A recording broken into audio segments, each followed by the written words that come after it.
Seperti yang telah disampaikan pada grup Mahibah, nanti akan ada tilawah, kemudian sesi materi, diskusi, dan tanya jawab. Untuk kali ini, tilawah Al-Quran akan disampaikan oleh Mbak Eri Yudani. Sebelumnya, marilah kita bersama-sama melafalkan basmalah untuk membuka acara sore hari ini. Bismillahirrahmanirrahim. Semoga keberkahan dan kelancaran untuk kita semua. Nah, monggo Mbak Eri, silahkan waktunya untuk tilawah sore hari ini. Silahkan. Baik Mbak, terima kasih atas waktunya. A'udzubillahi minasyaitonirrajim. Bismillahirrahmanirrahim. Fala tadribu lillahil amsal. Innallaha ya'lamu wa antum la ta'lamun. Daraballahu masalan 'abdan mamlukan la yaqdiru 'ala syai'in wa ومن رزقناه منا رزقا حسنا فهو ينفق منه سرا وجهرا هل يستوون الحمد لله بل أكثرهم لا يعلمون وضرب الله مثلا الرجلين أحدهما أبكم لا يقدر على شيء وهو كل على مولاه أينما يوجهه لا يأتي بخير هل يستوي هو ومن يأمر بالعدل وهو على صراط مستقيم ولله غيب السماوات والأرض وما أمر الساعة إلا كلمح البصر أو هو أقرب إن الله على كل شيء قدير والله أخرجكم من بطون أمهاتكم لا تعلمون شيئا وجعل لكم السمع والأبصار والأفئدة لعلكم تشكرون ألم يروا إلى الطير مسخرات في جو السماء ما يمسكهن إلا الله إن في ذلك لآيات لقوم يؤمنون والله جعل لكم من بيوتكم سكنا وجعل لكم من جلود الأنعام بيوتا تستخفونها يوم ظعنكم ويوم إقامتكم ومن أصوافها وأوبارها وأشعارها أساسا ومتاعا إلى حين Sadaqallahul azim. Artinya, Allah membuat perumpamaan seorang hamba sahaya di bawah kekuasaan orang lain yang tidak berdaya berbuat sesuatu, dan seorang yang kami beri rezeki yang baik, lalu dia menginfakkan sebagian rezeki itu secara sembunyi-sembunyi dan secara terang-terangan. Samakah mereka itu? Segala puji hanya bagi Allah, tetapi kebanyakan mereka tidak mengetahui. Dan Allah juga membuat perumpamaan dua orang laki-laki yang seorang bisu tidak dapat berbuat sesuatu, dan dia menjadi beban penanggungnya. Kemana saja dia disuruh oleh penanggungnya itu. Dia sama sekali tidak dapat mendatangkan suatu kebaikan. Samakah orang itu dengan orang yang menyuruh berbuat keadilan dan dia berada di jalan yang lurus, dan milik Allah segala yang tersembunyi di langit dan di bumi. Urusan kejadian kiamat itu hanya seperti sekejap mata atau lebih cepat lagi. Sesungguhnya Allah Maha Kuasa atas segala sesuatu. Dan Allah mengeluarkan kamu dari perut ibumu dalam keadaan tidak mengetahui sesuatu pun. Dan dia memberimu pendengaran, penglihatan, dan hati nurani agar kamu bersyukur. Tidakkah mereka memperhatikan kita? Tidakkah mereka memperhatikan burung-burung yang dapat terbang di angkasa dengan mudah? Tidak ada yang menahannya selain Allah. Sungguh, pada yang demikian itu benar-benar terdapat tanda-tanda kebesaran Allah bagi orang-orang yang beriman. Dan Allah menjadikan rumah-rumah bagimu sebagai tempat tinggal, dan dia menjadikan bagimu rumah-rumah dari kulit hewan ternak yang kamu merasa ringan membawanya pada waktu kamu bepergian, dan pada waktu kamu bermukim, dan dijadikannya pula dari bulu domba. bulu unta dan bulu kambing, alat-alat rumah tangga, dan kesenangan sampai waktu tertentu. Terima kasih, Mbak. Sadaqallahul azim. Maha benar Allah dengan segala firman-Nya. Terima kasih Mbak Eri yang telah membagikan ayat-ayat Al-Quran tadi. Semoga forum kita sore hari ini semakin bertambah keberkahannya. Ya, karena di tengah kita telah hadir Ibu Ike Agustina. Beliau adalah dosen Fakultas Psikologi dan Sosial Budaya Universitas Islam Indonesia. Maka waktu kami serahkan sepenuhnya kepada Ibu Ike. Monggo, Bu Ike. Baik, ini saya punya waktu sampai jam berapa Mbak Mira? Sampai jam 5. Oh, sampai jam 5. Oke. Baik. Nanti habis itu diskusi ya, Bu. Oh ya, boleh. Iya. Ya. Suara saya terdengar jelas ya, Mbak? Alhamdulillah. Baik, alhamdulillah. Oke, Assalamualaikum warahmatullahi wabarakatuh. Waalaikumsalam warahmatullahi wabarakatuh. Iya, selamat sore semuanya. Ini saya iseng liatin pesertanya siapa gitu ya. Beberapa namanya saya kenal, beberapa lainnya saya tampaknya belum kenal. Dan ini kebanyakan ibu-ibu atau mahasiswa atau apa ya ini, Mbak Mira? Audiensnya saya nih. Kalau yang sudah hadir ini sepertinya mostly ibu-ibu nih ya kayaknya. Iya. Gitu ya, Bu. Ya, sepertinya baik, iya. Apa-apa. Jadi nanti mungkin ada ibu-ibu dan mbak-mbak. Iya, baik. Jadi nanti mungkin saya biar bisa menyesuaikan contohnya gitu ya, yang lebih relate dengan kebanyakan dari audiens. Atau nanti mungkin Mbak Mira bisa membantu saya kalau misalnya barangkali penjelasan saya nanti dirasa belum clear begitu. Oke. Alhamdulillah, Ibu dan Mbak semuanya, ini kali pertama saya ngisi kajiannya Mahibah ya. Dan iya. Kita baru banyak mengisolasi diri di bulan Maret, berarti mungkin sebulan tuh bisa 2-3 kali bikin, atau jangan-jangan tiap pekan ya ini agendanya. Iya. Enggak sih, Bu. Enggak, sejak April apa ya. Oke. 2 pekan Tapi sekali. 2 pekan sekali, alhamdulillah. Mudah-mudahan ini jadi majelis ilmu untuk kita semua, Ibu dan Mbak sekalian. Saya mohon izin untuk share screen, Mbak Mira. Oh iya. Ya, selama saya share screen nanti mungkin saya izin untuk stop video nih, kok koneksi saya unstable. Nggak apa-apa, Bu. Iya, menguji kesabaran memang kadang-kadang. Sudah tayang di layar? Ya, sampun, Mbak. Oke, baik. Oke, jadi ini sore ini saya diminta untuk berbagi sampai nanti kira-kira jam 17 nih Mbak Mira. Jadi kalau kemarin panitia menyampaikan kepada saya untuk menyampaikan topik mengenai bagaimana kita bisa mengoptimalkan potensi diri gitu. Barangkali sebelum saya bicara lebih lanjut tentang bagaimana sebetulnya kita bisa mengoptimalkan potensi diri, saya mau sedikit mungkin bercerita gitu ya. Jadi sebetulnya kalau kita bicara tentang optimalisasi diri, semua proses itu harusnya bermula dari mana? Nah, ini yang paling penting sebetulnya untuk kita pahami gitu. Nah, kenapa ini menjadi sangat penting? Karena begini, dalam sebuah proses perjalanan, mengetahui di mana kita berada saat ini dan kemana kita akan menuju, itu adalah sebuah kemutlakan. Jadi kalau kita tidak pernah tahu kemana akan menuju dan di titik mana saat ini kita berada, atau dari mana sebetulnya perjalanan itu harus dimulai, biasanya yang akan terjadi adalah kita tidak pernah sampai kepada tujuan kita. Artinya dalam konteks ini, seringkali kalau kita bicara tentang optimalisasi diri, beberapa dari kita mungkin tidak pernah sampai kepada situasi yang benar-benar kita sebut sebagai optimum gitu ya. Kenapa? Karena mungkin yang terjadi adalah dia berangkat dari titik yang salah, atau kalaupun dia berangkat dari titik yang benar, yang terjadi adalah dalam perjalanannya kemudian ada sesuatu yang tidak tepat yang dilakukan. Nah, ini saya akan mulai dulu dari bagaimana sebetulnya proses optimalisasi itu bermula.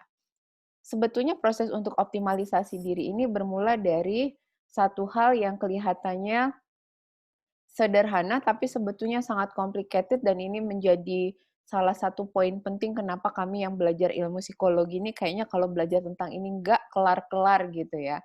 Kajiannya tentang ini juga terus berkembang setiap waktu. Apa itu yang saya maksud? Itu adalah bicara soal mindset atau pola pikir. Jadi tidak pernah ada proses di mana kita mampu melakukan optimalisasi diri kalau kita tidak pernah tahu sebetulnya mindset atau pola pikir kita ini seperti apa sih. Nah, banyak kajian di psikologi menunjukkan bahwa keberhasilan orang untuk mengarahkan perilakunya itu sangat ditentukan oleh bagaimana dia mampu mengendalikan isi pikirannya. Ini yang penting gitu ya. Jadi setelah dia mampu mengendalikan isi pikirannya, maka dia akan lebih mudah untuk mengendalikan isi perasaannya. Kalau dua ini sudah berhasil dikendalikan, maka orang tuh lebih mudah pada akhirnya untuk mengatur perilakunya. Jadi saya sering menduga begini, kalau misalnya menjumpai orang-orang yang perilakunya gesrek gitu ya, bahasa saya perilaku gesrek itu artinya perilakunya kurang tepat gitu ya. Nah, itu bisa kita duga mungkin ada isi perasaannya yang salah, maaf, atau yang sebetulnya terjadi adalah isi pikirannya yang sebetulnya sejak awal sudah nggak tepat. Nah, ini yang kita harus hati-hati.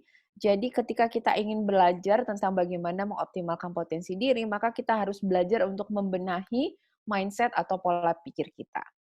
Jadi di psikologi itu ada satu profesor gitu ya, namanya Carol Dweck. Jadi beliau ini adalah profesor di Stanford University. Suatu saat beliau melakukan penelitian kepada sekian banyak orang untuk mencari tahu gitu ya, apa sebetulnya yang membedakan kenapa ada orang-orang yang berhasil dalam hidupnya dan kenapa ada orang-orang yang gagal dalam hidupnya.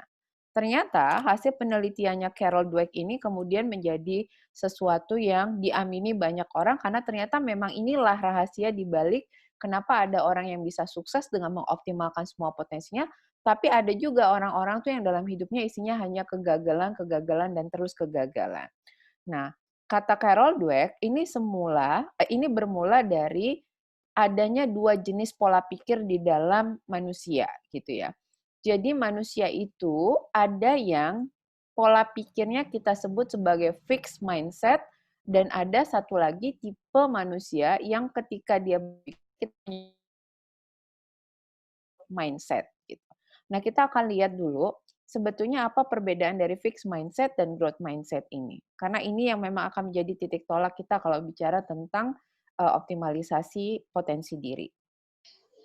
Jadi di dalam hidup ini memang ada tipe-tipe manusia yang ketika dia menghadapi segala hal dalam hidupnya, pola pikirnya itu adalah pola pikir yang fixed mindset gitu tadi ya.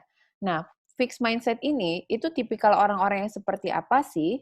Jadi orang-orang yang fixed mindset ini adalah orang yang percaya bahwa kualitas diri ya, misalnya karakternya, kemampuannya, intelijensinya, bakatnya, kreativitas, dan segala macam yang dia miliki itu adalah sesuatu yang merupakan bawaan dan bersifat tetap. Jadi orang dengan fixed mindset ini tidak pernah meyakini bahwa ada yang bisa diubah dari itu. Jadi apa aja yang sudah ada dalam dirinya ya sudah memang begitu adanya. Sehingga orang-orang dengan fixed mindset ini umumnya cenderung akan membiarkan semua kualitas diri dia itu berjalan apa adanya. Jadi dia tidak ada usaha untuk mengembangkan dan meningkatkannya. Nah, orang yang begini biasanya percaya kalau kesuksesan itu cukup dengan mengandalkan bakat atau kualitas diri kita yang sudah ada aja. Jadi dia tidak berpikir bahwa usaha yang lebih itu akan bisa mengantarkan dia pada kesuksesan. Jadi kalau memang dia sudah nggak punya bakat atau dia sudah tidak punya kemampuan, ya berarti memang dia tidak akan pernah mencapai kesuksesan gitu. Sebaliknya, mereka ini percaya kalau orang sukses itu ya berarti karena memang dari sononya gitu ya. Orang-orang ini sudah punya bakat atau kemampuan tertentu. Nah, tentu saja fixed mindset ini adalah jebakan gitu ya yang tanpa sadar kadang-kadang melingkupi kita. Dan ketika fixed mindset ini menghampiri kita, kita pasti akan stuck gitu ya. Stuck dan tidak akan pernah berpikir bahwa kita bisa melakukan proses pengembangan apapun di dalam diri kita. Yang kedua, katanya Carol Dweck, orang itu bisa mencapai sukses setelah dia teliti, itu kebanyakan adalah orang-orang yang punya growth mindset. Jadi orang-orang yang punya pola pikir tentang pertumbuhan gitu ya. Jadi orang-orang yang masuk dalam golongan ini, dia meyakini bahwa pembelajaran dan kecerdasan mereka tuh bisa tumbuh seiring dengan waktu dan pengalaman. Jadi mereka juga meyakini kalau usaha-usaha yang mereka lakukan itu akan memberikan pengaruh terhadap kesuksesannya. Jadi semakin mereka berusaha keras, semakin mereka bisa mencapai kesuksesan yang mereka cita-citakan. Dan semakin mereka meluangkan waktu untuk mendedikasikan waktunya untuk meraih prestasi yang lebih baik, maka itu adalah sesuatu yang sangat mungkin untuk mereka peroleh. Nah, orang-orang dengan growth mindset ini menyadari bahwa setiap orang tuh memang punya potensi dasar, tapi ini adalah titik awal. Bagaimana kemudian potensi itu nanti bisa berkembang, bisa tumbuh, bisa memberikan kebaikan di dalam dirinya, orang dalam golongan growth mindset ini meyakini bahwa kita tuh bisa loh menjadi lebih baik, lebih keren lah gitu ya daripada kita hari ini, hanya jika kita mau mengembangkan potensi yang ada di dalam diri kita. Jadi mereka tuh meyakini bahwa pertumbuhan itu ada. Kita ini manusia tidak terlahir dalam kondisi yang stagnan gitu ya. Tapi kita adalah manusia yang hidupnya bisa terus bertumbuh selama kita mendedikasikan waktu upaya kita untuk bisa mengembangkan itu. Nah, ini menjadi penting untuk titik tolak kita supaya kita bisa belajar mengoptimalisasikan potensi diri. Jadi selama yang ada di pikiran kita ini kalau hidup kita nih akan gini-gini aja, ngapain capek-capek berusaha?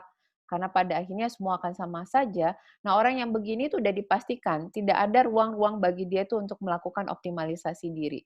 Jadi optimalisasi diri itu hanya mungkin dilakukan apabila seseorang itu punya mindset yang tepat bahwa hidup ini adalah sebuah perjalanan untuk terus belajar dan bertumbuh gitu. Nah, ini kira-kira kalau mungkin dibikin kesimpulan gitu ya, apa bedanya orang yang fixed mindset dan growth mindset gitu ya. Jadi orang-orang yang fixed mindset itu biasanya dia menghindari tantangan, sementara orang yang growth mindset itu dia biasanya cenderung untuk eh ju- apa ya? Setiap kali ada tantangan baru tuh dia malah senang gitu karena itu adalah momen bagi dia untuk terus meningkatkan kualitas diri, belajar untuk, naik kelas terus gitu ya. Jadi mereka biasanya kalau orang-orang yang growth mindset ini tidak mudah menyerah, setiap kali ada tantangan justru itu akan menjadi kekuatan daya dorong mereka untuk kembali belajar gitu ya, dan kemudian mengoptimalisasi lagi potensi-potensi yang sebetulnya memang masih tersimpan dan biasanya potensi itu seringkali muncul hanya jika kita terbentur gitu ya dengan tantangan atau halang rintang tertentu. Jadi berkebalikan dengan mereka-mereka yang fixed mindset tadi. Biasanya dia kalau udah gagal ya sudah selesai sampai di situ, bahkan seringkali mereka tidak ingin mencoba hal yang baru. Dan orang-orang yang fixed mindset ini juga biasanya mengabaikan kalau ada kritik gitu ya. Sebaliknya kalau orang yang growth mindset begitu ada kritik, dia akan menjadikan itu sebagai umpan balik, oh ya ada kritik gini nih, berarti sebetulnya masih terbuka ruang bagi saya untuk memperbaiki diri. Dan orang-orang yang fixed mindset biasanya mereka akan merasa terancam kalau ada kesuksesan orang lain. Sebaliknya orang-orang growth mindset biasanya dia akan belajar dari kesuksesan orang. Jadi kalau lihat ada orang berhasil, yang dia pikirkan bukan perasaan iri atau misalnya emang dasar keberuntungannya gitu. Tapi orang dengan growth mindset ketika lihat kesuksesan orang lain, dia akan lihat itu sebagai sebuah inspirasi dan kemudian melakukan refleksi ke dalam mana nih misalnya hal-hal yang saya lakukan yang belum tepat, yang mungkin bahkan bisa saya tiru dari inspirasi yang saya dapat dari kisah sukses orang itu gitu. Jadi memang yang terjadi adalah dia sangat ingin dirinya tumbuh, belajar menjadi lebih baik gitu ya. Nah, jadi perjalanan kita untuk sukses memang semuanya akan bermula dari pola pikir kita. Kalau kita menerima gagasan bahwa kebiasaan kita tuh bukanlah sesuatu yang statis, tapi itu adalah sesuatu yang bisa kita kelola, maka orang-orang yang kemudian meyakini bahwa hidup itu adalah pertumbuhan, dia akan meyakini bahwa setiap hal di dalam kehidupan itu adalah peluang bagi dia untuk terus tumbuh, belajar. Jadi dia bisa membangun keterampilan baru, misalnya mulai dari hal yang dulu dia nggak tahu menjadi dia pelajari, dia mungkin juga jadi bisa belajar hal baru, bahasa baru, kebiasaan buruk yang kemudian ada juga bisa dia hentikan, dan seterusnya. Jadi growth mindset ini akan membantu kita membentuk keyakinan bahwa 100% gitu ya, kita tuh mampu mencapai apa yang memang menjadi tujuan utama kita. Kenapa saya bilang 100%? Karena gini, growth mindset ini mendorong kita untuk meyakini bahwa kita mampu. Jadi orang yakin bahwa dia mampu aja, belum tentu pada hasil akhirnya dia akan mencapai. Tapi yang sudah pasti akan terjadi, kalau dia sudah sejak awal nggak yakin dia mampu, maka pasti tidak akan mampu gitu ya. Jadi fixed mindset itu akan membuat orang tuh tidak ingin melakukan sebuah proses apapun, karena tadi pokoknya hidup ya sudah begitu adanya, nggak perlu diapa-apain lagi. Jadi seperti sudah settingan pabrik, saya nggak perlu melakukan upaya apapun. Nah ini berbeda dengan yang tadi punya growth mindset. Nah, orang dengan growth mindset ini paham bahwa ketika ia ingin mengoptimalisasikan apa yang kemudian menjadi potensi dirinya, dia bukan karena ingin mendapatkan pengakuan dari orang lain. Ini penting loh ya. Jadi apalagi jebakan-jebakan Batman hari ini yang namanya sosial media ya. Jadi kadang-kadang orang itu tidak sadar ingin melakukan mengoptimalkan potensi dirinya itu justru karena ingin mendapat pengakuan dari orang lain. Nah, orang-orang growth mindset tuh nggak begitu. Jadi, kalaupun dia ingin melakukan optimalisasi pada potensi yang dimilikinya, maka itu adalah semata-mata karena dia menyadari bahwa pertumbuhan diri adalah sebuah kebutuhan dan keharusan baginya, bukan pengakuan dari orang lain. Bahwa orang lain itu nanti misalnya tidak akan mengakui pencapaiannya dia, itu nggak problem. Karena pertumbuhan itu sebuah perjalanan yang sangat personal yang dia rasakan. Orang lain mungkin nggak melihat itu, tapi bagi orang-orang dengan growth mindset, dia tuh akan merasakan sekali, oh sebetulnya dari hari ke hari ini saya belajar sesuatu yang dulu saya nggak tahu jadi tahu, pemahaman saya bertambah, walaupun mungkin orang lain tidak melihat itu gitu ya. Jadi ini pernah ada sebuah penelitian yang dilakukan oleh ahli psikologi kepada sekelompok anak-anak gitu ya.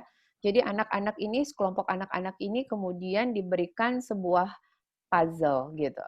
Mereka diminta untuk menyusun puzzle itu menjadi sebuah gambar tertentu. Nah, anak-anak yang dia diajarkan dengan maksudnya sudah berhasil mencapai gambar tertentu dari puzzle-nya, itu kemudian diberikan sebuah tantangan. Tantangannya adalah apakah Anda akan menyusun kembali puzzle-puzzle yang sudah diberikan, dan apakah Anda akan menyusul puzzle baru yang sebelumnya belum dilakukan, belum pernah diberikan kepadanya. Ternyata, Ibu dan Mbak sekalian, bahkan anak-anak ini sejak umur 4 tahun, itu sudah kelihatan siapa yang punya growth mindset dan siapa yang punya fixed mindset. Jadi ketika ada sekelompok anak-anak bahkan umur 4 tahun ini, ada sebagian kemudian yang memilih dia itu akan menyusun kembali puzzle yang tadi udah berulang kali dia susun gitu. Sebaliknya, ada anak-anak yang kemudian memilih dia bosan gitu ya, dalam tanda petik kepada anak kecil itu bosan, dia membutuhkan puzzle baru gitu. Nah, ternyata kalau diteliti kembali, anak-anak yang kemudian memilih puzzle yang sama, ini adalah anak-anak yang dia takut banget kalau diberikan puzzle baru, dia tidak bisa menyusun puzzle itu. Kenapa? Karena ternyata barangkali ada pola didik yang sudah kerasa oleh dia. Kalau dia melakukan kesalahan, nanti dia nggak dapat pujian. Kalau dia melakukan kesalahan, nanti dia malu di depan orang-orang. Sehingga dia kemudian memutuskan main aman. Nah, main amannya gimana? Mending kalau diminta nyusun puzzle, saya pakai puzzle yang kemarin udah dipelajari. Tapi ada anak-anak yang memang cukup berani untuk kemudian dia meminta diberikan puzzle baru gitu ya, supaya dia bisa belajar untuk menyusun puzzle itu meskipun ada risiko bahwa kalau dia nyusun puzzle itu bisa jadi salah gitu. Tapi kenapa dia kemudian tetap ingin puzzle yang baru gitu ya? Bukan cuma sekedar karena bosan gitu ya, tapi karena memang sebetulnya ada growth mindset. Pingin banget dapat yang lain gitu ya. Dia merasa itu sebuah tantangan. Walaupun pada akhirnya nggak berhasil nyusun puzzle yang baru, itu akan dirasakan sebagai sesuatu yang menyenangkan bagi mereka. Nah, ini adalah cikal bakal gitu ya anak-anak dengan growth mindset. Saya kira dalam proses kehidupan kita, ini terutama ibu-ibu gitu ya, growth mindset-nya anak-anak itu sangat ditentukan sekali dengan pola asuh yang kemudian kita terima, termasuk kemudian lingkungan gitu ya. Jadi kalau lingkungan selama ini sering mendidikkan sesuatu yang salah kepada kita, mungkin hanya fokus kepada hasil, kurang menghargai proses, biasanya orang-orang ini memang akan tumbuh jadi pribadi yang lebih fokus kepada fixed mindset tadi dan tidak menjadi orang-orang dengan growth mindset gitu ya. Nah, bagaimana sebetulnya pandangan Islam sendiri? Tadi Mbak Eri ya yang tilawah sudah membacakan arti dalam Quran surat An-Nahl tadi yang saya mengutip sedikit di ayat 78, dan Allah mengeluarkanmu dari perut ibumu dalam keadaan tidak mengetahui sesuatu apapun, dan Dia memberimu pendengaran, penglihatan, dan hati agar kamu bersyukur. Jadi sebetulnya kita tuh memang sudah diberikan potensi, yang potensi itu menjadikan kita itu kalau kita mau, maka kita tuh bisa dapat banyak hal sekali di dalam hidup kita. Hanya dengan pendengaran, penglihatan, dan hati kita, kalau kita memposisikannya tepat, maka banyak hal yang bisa kita pelajari. Hanya saja kita tidak boleh lupa gitu ya, bahwa Allah juga berfirman di Quran, sesungguhnya Allah tidak akan mengubah keadaan suatu masyarakat hingga mereka mengubah apa yang terdapat di dalam diri mereka sendiri. Jadi, kita itu kalau ingin misalnya mengoptimalisasi bagaimana potensi diri kita, yang paling penting adalah bagaimana kita meyakini bahwa proses kita untuk mengoptimalisasi itu memang harus kita sendiri yang mulai gitu ya. Jadi jangan kemudian kita mengandalkan keadaan di luar diri kita untuk berubah, lalu nanti kita ikut berubah. Tapi growth mindset itu mengajarkan bahwa dorongan untuk berubah itu yang paling tepat itu adalah sesuatu yang datang dari dalam diri. Nah, apa saja sebetulnya potensi diri yang kita miliki gitu ya? Saya nih bicaranya simpel saja. Jadi potensi manusia itu sebetulnya banyak sekali. Kalau saya klasifikasikan di psikologi itu kita nyebut manusia itu punya 3 hal gitu ya, kognitif, afeksi, sama psikomotorik. Atau dia punya akal, dia punya emosi, dia punya fisik jasmani yang kemudian muncul dalam bentuk perilaku gitu. Nah, ini semua menjadi potensi diri loh. Kalau misalnya kita bisa mengembangkan satu saja, bahkan dari semua potensi ini, itu kita sudah bisa dapat benefit. Tapi tentu saja kita diajarkan tentang bagaimana menyeimbangkan gitu ya. Kita diajarkan konsep tawazun, keseimbangan. Sehingga sebetulnya manusia itu kalau dia bisa mengoptimalkan semua potensi yang ada di dalam dirinya, insya Allah hidupnya itu tentram ayem gitu ya. Dan dia akan mendapatkan kebaikan dan kesejahteraan. Lahir batin gitu ya. Jadi misalnya contoh begini, mungkin Anda pernah ketemu gitu ya, atau mungkin kita pernah ketemu ada orang tuh yang hatinya tuh perasa sekali ya. Perasa sekali. Nah, perasa ini punya konteks yang bisa positif, bisa negatif gitu ya. Negatif dulu deh saya cerita. Orang yang emosinya, orang yang sangat perasa ini, biasanya kan dia cenderung sensitif ya. Kalau dalam konteks yang negatif, berarti mungkin kalau pakai bahasa orang zaman sekarang, dia gampang baper. Jadi kalau ada sesuatu kalimat yang disampaikan orang lain, dia nggak berkenan di hatinya, tuh biasanya dia gampang sedih, gampang drop, atau mungkin kepancing marahnya gitu ya. Tapi kalau ada orang yang rajin melakukan olah rasa, sehingga emosinya ini bisa baik, maka ini akan menjadi potensi yang luar biasa sekali. Kenapa? Biasanya orang-orang yang peka dengan kondisi orang lain, itu karena memang dia empatinya itu terasah sebab dia terbiasa untuk mengoptimalkan potensi rasanya. Bahkan dalam konteks yang lebih luas, kalau Anda mungkin atau kita mungkin pelajari, banyak penulis-penulis novel yang bagus-bagus itu adalah orang yang memang rajin olah rasa gitu ya. Sehingga dia bisa kemudian menceritakan tokoh X ini karakternya begini, tokoh B karakternya begini gitu ya.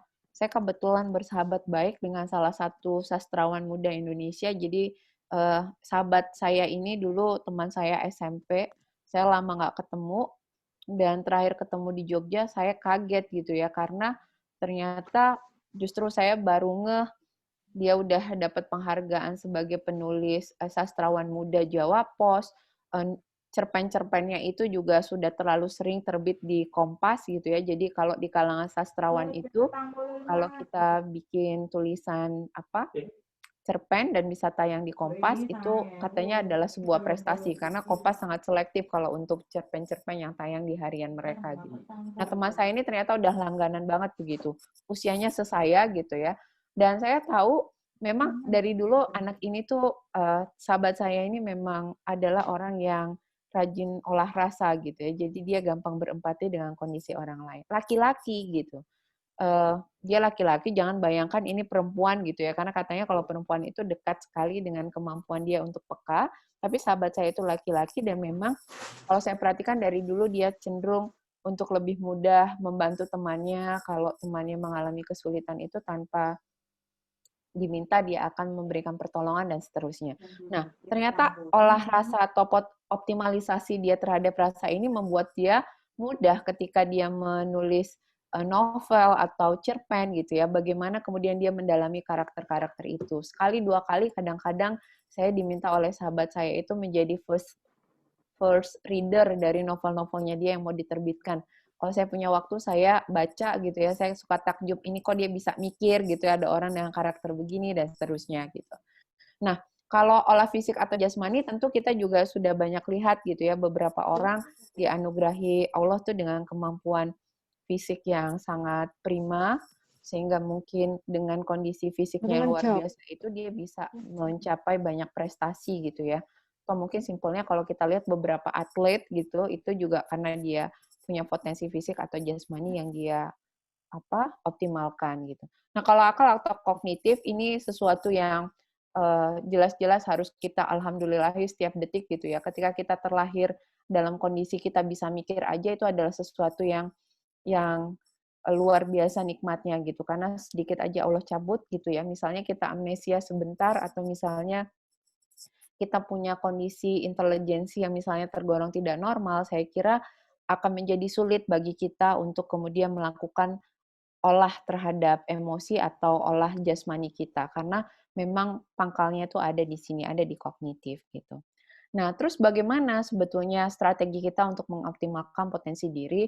Saya kira Ibu dan Mbak-mbak sekalian mungkin sudah sering dengar gitu ya, orang kasih tips ABCD banyak sekali gitu ya.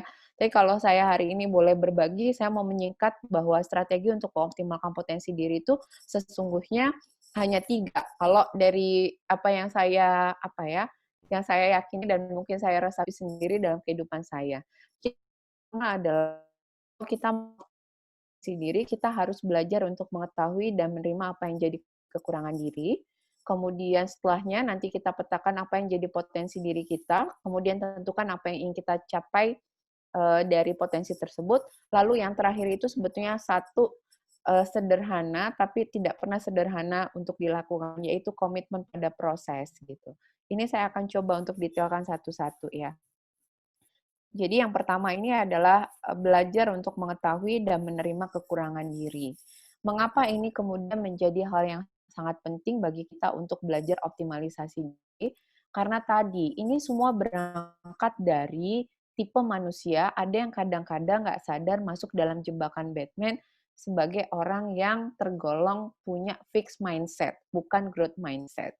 Nah, orang-orang yang fixed mindset tadi, ketika dia tahu nih ya manusia itu sebetulnya punya kekurangan dan kelebihan, biasanya orang-orang yang fixed mindset ini, dia akan meng-highlight kekurangannya dan kemudian dalam tanda petik pasrah dengan kekurangannya itu tanpa kemudian berpikir bahwa kekurangannya itu adalah sesuatu yang sebetulnya bisa menjadi area dia melakukan improvement gitu. Dan biasanya juga ketika misalnya orang-orang ini tergolong orang-orang yang fixed mindset, dia akan menjadikan kekurangan dirinya itu sebagai excuse kalau dia mengalami kegagalan atau melakukan kesalahan. Nah, ini yang jangan sampai kemudian menjadi bagian dari kehidupan kita. Ketika kita bicara tentang strategi untuk mengoptimalkan, mengapa kita harus tahu apa yang jadi kekurangan diri dan belajar menerima itu? Sebab menerima yang saya maksud itu adalah menerima dengan kesadaran, bukan menerima dalam konteks pasrah gitu ya.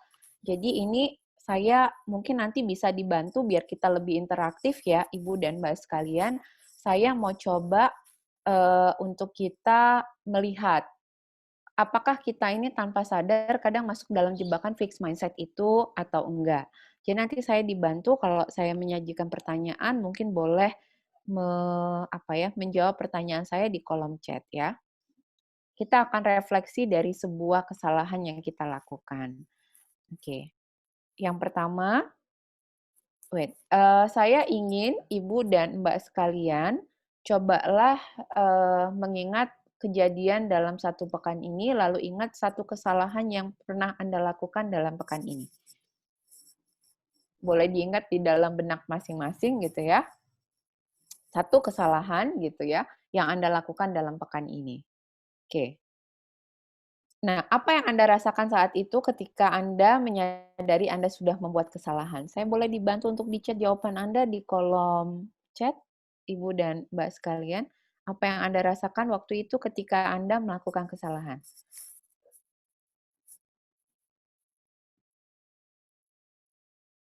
Saya menunggu jawabannya.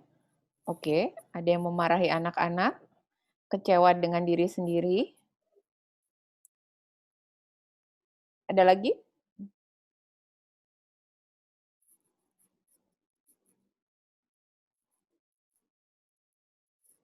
Sedih dan merasa harus minta maaf. Oke. Oke. Saya sambil menunggu gitu ya. Sedih dan segala macam. Oke. Jadi begini, kesalahan pekan ini geletekan dompet tuh maksudnya apa ya? Dompetnya ketinggalan gitu Mbak Mira? Itu Ya. naruh dompet di mana-mana. Oh, Sering lupa. naruh dompet di mana-mana, lupa begitu dibutuhkan dompetnya nggak tahu ada di mana gitu ya. Oke. Baik, apa yang kemudian terjadi, apa yang Anda rasakan ketika Anda melakukan kesalahan? Nah, ini ada yang jawab, ada yang marahin anak-anak, ada yang kecewa dengan diri sendiri, sedih dan merasa harus minta maaf, ada yang sedih, ada yang kecewa dengan orang lain yang nggak peduli sama corona, macam-macam lah yang kemudian kita rasakan ya. Nah, sekarang apa yang Anda pikirkan ketika orang lain mengetahui Anda melakukan kesalahan tersebut? Jadi ketika Anda bikin kesalahan itu, bayangkan kalau misalnya orang lain tahu Anda berbuat itu, kira-kira yang Anda pikirkan orang lain itu melakukan apa? Atau orang lain itu berpikir apa tentang Anda gitu? Ribet nggak sih pertanyaan saya ini ya? Jadi kadang kita tuh bikin kesalahan kan, nah ketika kita bikin kesalahan itu, kita kemudian kadang kepikiran, nih orang lain kalau tahu saya melakukan kesalahan ini tuh, apa yang ada di pikiran mereka ya? Nah, biasanya kita tanpa sadar kan kadang-kadang berpikir tentang pikiran orang lain ketika kita melakukan kesalahan. Monggo kalau ada yang mau berkomentar di kolom chat. Oke, ini tadi yang marahin anak-anak tuh bilang, wah kok ibu ini galak banget, itu mungkin yang terpikirkan ketika anak-anak lihat reaksi kita ya, terlalu parno, oke. Ini Bu Linda yang tadi merasa jengkel gitu ya dengan orang-orang yang nggak peduli corona, mungkin membayangkan ini mungkin ibunya terlalu parno atau lebay, sirik sama orang yang piknik dan seterusnya. Oke. Monggo kalau ada yang mau melengkapi jawaban ya. Pasti marah dan kecewa pada saya dan seterusnya. Oke. Nah, pertanyaan saya yang keempat adalah berapa lama kita merasa buruk atas diri kita sendiri ketika kita melakukan kesalahan tersebut? Tadi kesalahan yang sudah Ibu dan Mbak pikirkan itu berapa lama? Dalam hitungan menitkah, kemudian harikah, atau bahkan ada yang sudah seminggu ini masih kepikiran sampai sekarang? Berapa lama Anda merasa buruk pada diri Anda sendiri? Selama masih ingat, masih merasa kecewa? Oke.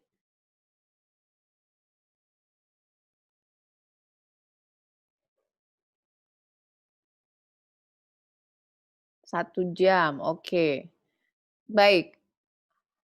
Bisa 1 harian merasa bersalah dan seterusnya, oke. Biasanya memang kita punya perasaan buruk terhadap diri kita sendiri, kesalahan kita itu tergantung seberapa berat kita rasakan kesalahan itu ya. Bahkan ada orang yang mungkin sampai hari ini masih mengingat setelah berpuluh-puluh tahun satu kesalahan yang pernah dilakukannya dan keingat sampai sekarang ya.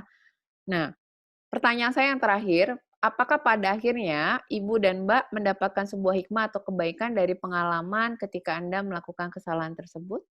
Boleh dijawab iya atau tidak? Iya, iya, iya. Oke. Baik, kita mau coba refleksi sebentar ya terhadap pertanyaan saya ini. Kenapa tadi salah satu strategi pertama ketika kita mau mengoptimalkan potensi diri itu kita harus belajar untuk satu mengetahui dan menerima kekurangan diri.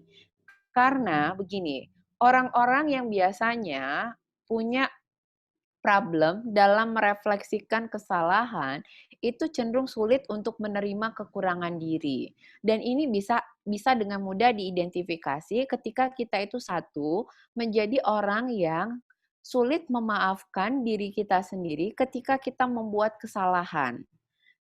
Kecenderungannya kalau kita sulit melakukan memaafkan diri kita sendiri ketika kita melakukan kesalahan, biasanya bagi kita tuh akan cenderung jadi orang yang memang agak sulit untuk menerima kekurangan diri. Jadi self blaming-nya itu besar sekali. Nah, orang yang masuk dalam jebakan Batman ini nih, itu memang punya PR besar. Agak sulit bagi dia untuk mengoptimalkan potensi dirinya, karena dia kemudian seringnya terjebak dalam situasi hidup di mana hidupnya terpuruk sebab yang menjadi fokus hidupnya itu lebih pada kesalahan-kesalahannya, rasa bersalahnya, penyesalannya, atas sesuatu yang kemudian menjadi kesalahan atau kegagalannya dia.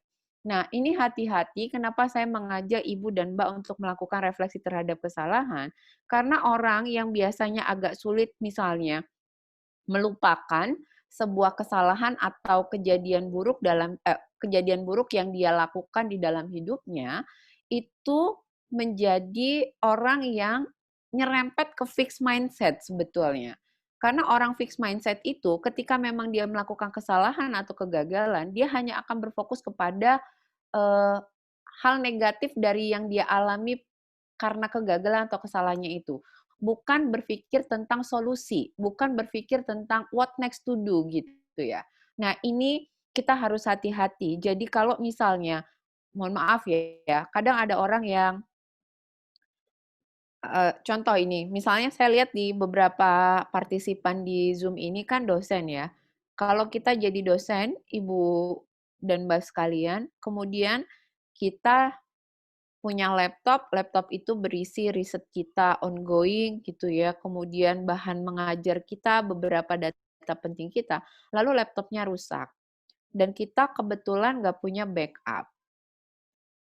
Nah, biasanya yang terjadi satu, kita menyesali kenapa nggak bikin backup, gitu ya. Kedua nih kenapa laptopnya ini sampai rusak dan seterusnya. Itu sampai berhari-hari gitu yang terjadi kita sibuk mikirin itu. Agak nggak lega dengan kejadian itu ya.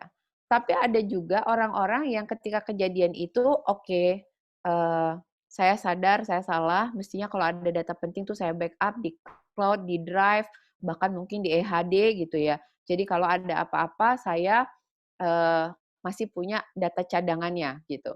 Kemudian yang dia lakukan, kalau sekarang saya udah nggak punya komputer buat bekerja gitu ya, komputer saya rusak, maka apa yang harus saya lakukan? Ya udah, ada uang misalnya beli komputer baru, mungkin yang bisa terjadi adalah mengetik semuanya dari awal, tapi kemudian dia dapat hikmah atau pelajaran bahwa besok lagi saya jadi ngerti bahwa saya nggak bisa mengandalkan laptop saya ini untuk sebagai penyimpan satu-satunya data saya gitu ya. Jadi dia nggak kemudian menyalahi keadaan atau ini gara-gara kelamaan dipakai nggak dimatikan soalnya saya dan seterusnya itu aja yang kepikiran gitu. Tapi dia nggak berpikir solusi. Jadi hidupnya murung, malah jadi nggak bisa memulai mengerjakan semuanya lagi dari awal. Nah, kita harus hati-hati dengan ini. Cara paling gampang sebetulnya untuk bisa menerima kekurangan diri adalah belajar untuk merefleksi satu, kita ini manusia, sebetulnya memang wajar membuat kesalahan. Jadi please don't be so hard on yourself gitu ya.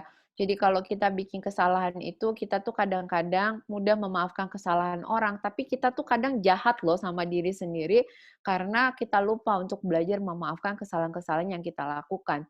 Jadi saya pernah punya klien itu mengalami kejadian buruk dalam hidupnya gitu ya, karena banyak peristiwa-peristiwa yang mungkin memang traumatis buatnya.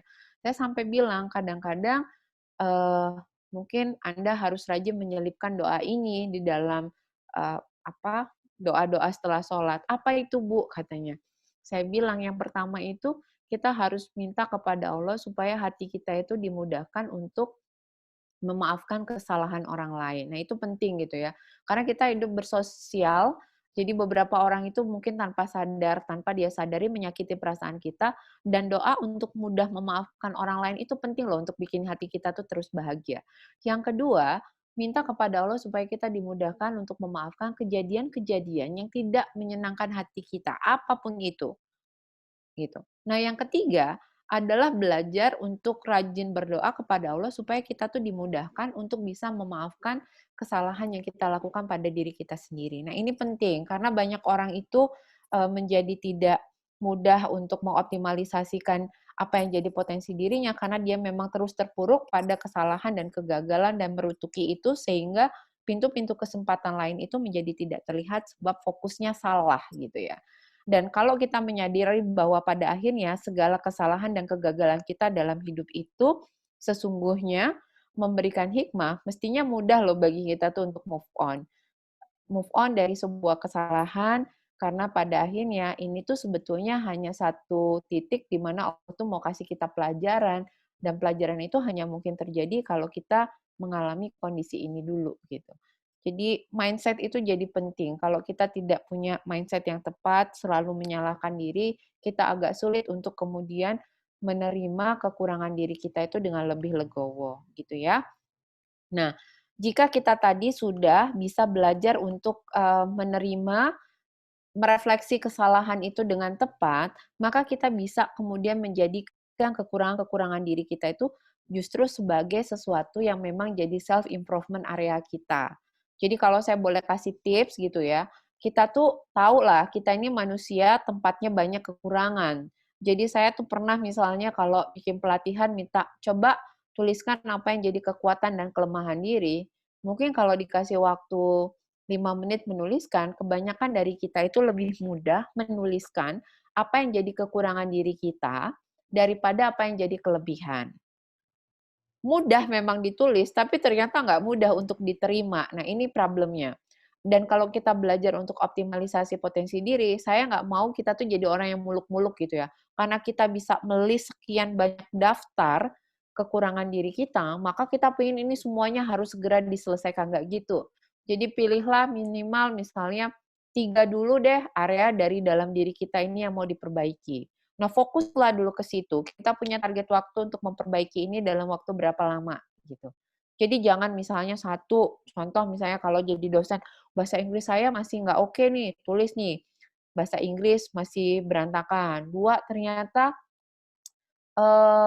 manajemen waktu saya masih buruk, gitu. Tulis manajemen waktu masih buruk. Yang ketiga, oh stabilitas emosi, gampang marah, dan bla bla bla ditulis. Nah, 3 itu dulu aja, jangan terus 4, 5, 6, dan seterusnya. Kenapa? Karena nanti kita kehilangan fokus, sebab terlalu banyak hal yang harus kita perbaiki. Dan perlu diingat, optimalisasi diri, proses kita memperbaiki diri itu adalah perjalanan panjang sampai kita meninggal ya. Jadi, improvement itu memang adalah pekerjaan hidup yang sebenarnya tidak pernah berkesudahan. Jadi jangan muluk-muluk kepingin semua hal yang buruk-buruk di dalam diri kita atau kekurangan diri kita tuh selesai dalam waktu 1 tahun, lalu nanti kita tiba-tiba jadi orang yang seperti Superman gitu ya, tanpa kekurangan, itu kita jelas nggak mungkin. Jadi fokuslah pada 3 dulu saja. Nah, setelah kita fokus pada 3 itu, maka tugas kita berikutnya adalah petakan potensi diri dan tentukan target apa yang ingin kita capai.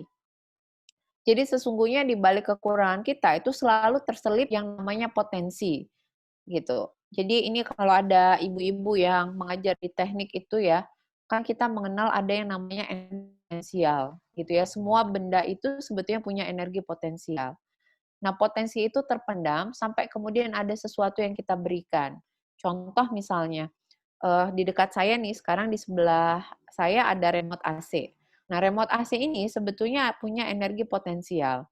Dia bisa saya rasakan energi potensialnya ketika misalnya saya lemparkan remote AC ini lalu mengenai jidat orang lain gitu ya, sehingga jidat orang lain tuh sampai sakit kerasa karena kelempar remote AC. Nah, dari situ kita tahu bahwa sesungguhnya remote AC yang kelihatannya enteng dipegang hanya dengan 4 dan 5 jari cukup ini, kalau dilemparkan kepada jidatnya orang, ternyata bikin sakit juga ya, gitu. Nah, artinya apa? Sebetulnya di dalam diri-diri kita ini, kalau kita mau jeli, kita punya potensi yang bisa kita optimalkan di samping kita tadi belajar pelan-pelan meminimalisir apa yang jadi kekurangan diri kita. Nah, gimana caranya kita bisa memetakan potensi diri itu? Saya coba untuk menyampaikan dari hal-hal yang mungkin Ibu dan Mbak sederhana saja bisa ditemukan dengan mudah. Yang pertama adalah coba deh list apa yang sekarang ini sudah jadi kemampuan dan keahlian. Kalau udah jadi dosen itu ya saya kira bidang keilmuan kita itu adalah keahliannya kita. Nah, itu ditulis nih. Mungkin makin spesifik semakin baik gitu ya. Kemudian yang kedua adalah bakat yang kita punya. Yang ketiga, minat dan hobi. Jadi identifikasi potensi itu bisa dimulai dari apa yang sudah ada saat ini gitu. Minat dan hobi, kemudian sumber daya yang kita punya, baik finansial atau alat yang sebetulnya ada hari ini. Kemudian ketersediaan waktu, ini juga penting. Jadi kalau kita mau optimalisasi diri, kita juga perlu ngatur-ngatur gitu ya, waktu. Karena beberapa proses untuk optimalisasi diri itu membutuhkan waktu yang luar biasa berat gitu ya. Tapi beberapa lainnya barangkali bisa kita gunakan waktu untuk yang tidak terlalu banyak. Nah, kita juga bisa identifikasi itu dulu gitu. Jadi misal nih, kalau ada hari ini yang berprofesi sebagai dosen, tapi kemudian lagi studi S3, lagi jadi ibu 2 atau 3 anak gitu ya, kan kebayang nih perannya banyak sekali. Nah, ini aspek yang perlu dipertimbangkan. Kenapa? Karena ketersediaan waktunya tentu untuk melakukan optimalisasi potensi itu juga menjadi lebih terbatas karena ada peran-peran tertentu yang harus dia bagi. Ini tentu menjadi berbeda, misalnya masih single, dosen, sedang tidak studi, S3 gitu ya. Saya kira kita punya waktu luang tuh jauh lebih banyak daripada ketika kita punya peran-peran yang jauh lebih complicated dan lebih rame gitu ya, lebih bervariasi. Nah, ini sebetulnya akan mendorong kita untuk bisa membantu kita mengidentifikasi apa yang sebetulnya bisa kita optimalkan. Kemudian kalau sudah kita tentukan potensi kita ini, kita harus memiliki target tentang pengembangan potensi itu dengan prinsip SMART ya. Jadi harus spesifik, measurable, achievable, realistic, dan timely. Ada waktunya. Saya ambil contoh misalnya gini. Potensi apa yang hari ini yang ada dalam diri saya? Misal kaitannya dengan ilmu saya di psikologi. Kalau mau saya kembangkan, saya kira itu harus jadi proses yang seumur hidup saya memang terus lakukan karena profesi saya. Tapi saya mau basisnya ini minat atau hobi gitu ya. Minat atau hobi. Mungkin nggak contohnya ke saya deh, contohnya mungkin paling gampang, yang paling simpel hari ini saya banyak jumpai adalah di hobi atau minat ya.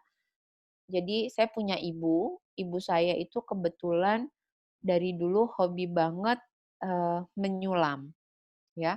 Ibu hobi menyulam, kemudian ibu saya itu juga hobi bercocok tanam. Nah, ternyata, ibu saya kebetulan punya sumber daya itu di rumah ibu, punya halaman di belakang yang cukup luas. Jadi ibu kalau punya waktu luang, ibu saya itu, menyulam, apa aja tuh bisa disulam ya, maksudnya bahkan ibu saya tuh tampah gitu ya, tampah yang buat napi beras itu sama ibu saya disulam sehingga tampah itu bisa jadi sebuah tempat hiasan gitu ya. Dan kemudian ibu saya bercocok tanaman dan macam-macam dan karena ingin optimalisasi kebetulan ibu saya tuh punya suami yang adalah ayah saya yang adalah sarjana pertanian, sehingga ibu belajar bagaimana caranya mengelola tanaman dengan tepat gitu ya, belajar soal pupuk, belajar soal menstek tanaman dan segala macam. Dan kemudian yang terjadi adalah ibu memanfaatkan lahan di halaman belakang rumahnya itu untuk punya banyak tanaman. Yang terjadi kemudian adalah ibu saya dapat uang gitu ya, simpelnya adalah ibu saya dapat uang dari tanaman-tanaman yang sebetulnya nggak pernah niat dijual, tapi orang kalau main ke rumah, kemudian jadi tertarik dengan itu, dan kemudian beli gitu ya. Padahal ibu saya tuh punya tanaman itu cuma buat rimbun-rimbun di rumah, tapi kok orang-orang jadi suka dengan tanamannya ibu, jadi beli. Nah, ibu kemudian melihat punya potensi lain nih, apa? Ada potensi sumber daya. Kebetulan ayah saya setelah pensiun punya usaha cucian mobil gitu ya. yang di cucian mobil itu kan biasa orang kalau nyuci mobil itu dia tunggu gitu ya, dia nunggu. Nah, sama ibu saya sekarang mendisplay tanaman-tanamannya itu di tempat cucian mobil.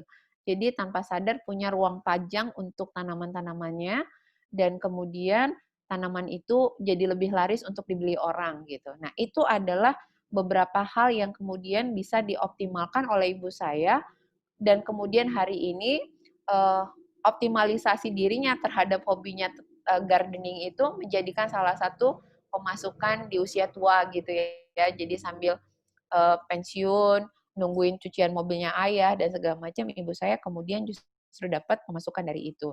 Nah, tapi memang ketika kita bicara tentang potensi diri, mungkin kalau yang namanya ibu-ibu, itu ibu saya jelas nggak pakai prinsip SMART gitu ya. Ketika mencoba untuk mendalami hobinya bertanam, itu nggak kemudian ini saya harus dapat uang berapa dari jual tanaman ini dan seterusnya. Tapi karena memang kesukaan aja daripada nganggur gitu. Saya kira kita ini yang masih muda-muda gitu ya, jadi walaupun ibu-ibu, saya yakin ibu-ibu yang di hadapan saya hari ini masih muda-muda, kita bisa mengoptimalkan potensi diri kita itu dengan membuat target kita itu pakai prinsip SMART. Misal punya keahlian bahasa Inggris gitu ya. Nah, kita mau kemudian menjadikan kemampuan bahasa Inggris kita itu sebagai apa gitu. Jadi saya tahu beberapa dari dosen di UI itu ada yang bekerja sebagai penterjemah lepas gitu ya. Bahkan kalau iseng itu kasih private class bahasa Inggris. Nah, kemampuan ini dia optimalkan selain supaya kemampuan bahasa Inggrisnya terus berkembang, ternyata memang ada banyak hal yang bisa dia dapatkan dari potensi-potensinya itu. Kapan dia melakukannya? Nah, dia melakukannya setelah jam kantor, dia melakukannya di waktu weekend gitu. Jadi kalau ada orang misalnya butuh proofreading, dia menawarkan jasa untuk itu dan seterusnya. Atau misalnya nih kayak siapa ya, Bu Novi gitu ya. Bu Novi kan punya kemampuan mungkin IT, kemampuan IT-nya bisa dikembangkan maksimal uh, untuk bisa dapat sesuatu yang lebih gitu ya. Saya kira kita tuh gini, kalau berhasil mencapai sesuatu, umumnya kita tuh akan lebih termotivasi untuk terus mengembangkan gitu ya. Jadi ikut lomba kadang-kadang walaupun nggak menang, tapi minimal akan jadi media bagi kita untuk merefleksi sehingga kemudian kita belajar sesuatu apa yang kurang gitu. Jadi optimalisasi potensi itu bisa dengan terus menekuninya, bisa kemudian dengan iseng dalam tanda petik menjualnya, sehingga kita bisa tahu ini layak atau enggak, kita bisa dapat feedback dari pembeli kita, atau juga bisa tadi dengan lomba-lomba gitu ya. Ada banyak cara saya kira yang bisa kita tempuh untuk mengoptimalkan potensi diri kita, dan itu ditemukan dari hal-hal sederhana aja yang sekarang sudah ada pada diri kita. Kemudian yang terakhir, saya pikir kalau kita mau optimalisasi terhadap apa ya, potensi kita, yang paling penting dan ini paling berat sebetulnya adalah bagaimana kita komitmen terhadap proses.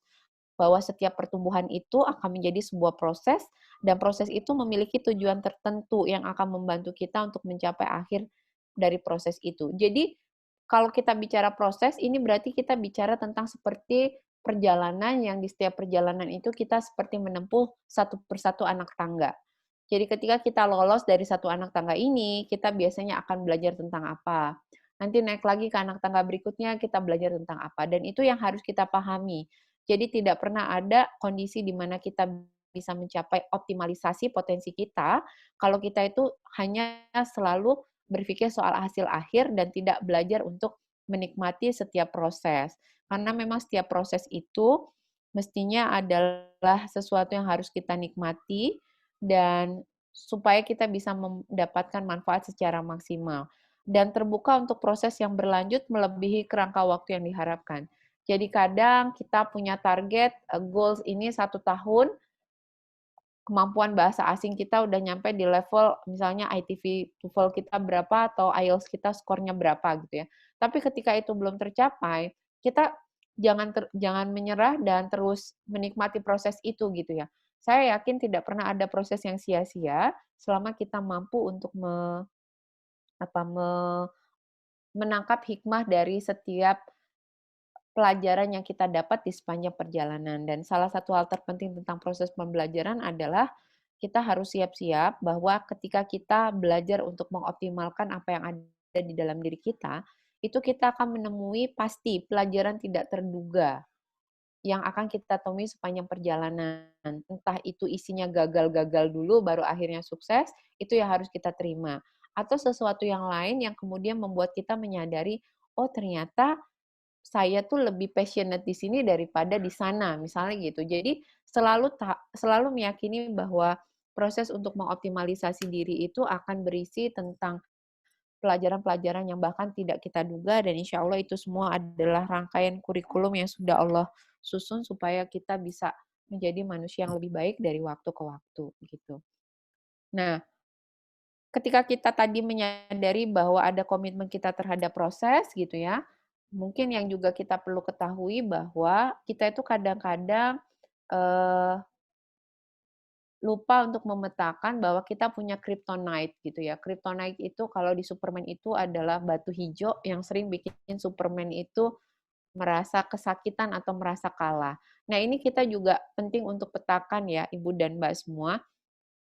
Jadi kalau kita sudah punya target untuk mengoptimalisasikan apa yang jadi potensi diri kita juga harus belajar untuk memetakan apa yang sebetulnya jadi batu kryptonite kita atau jadi titik lemahnya kita.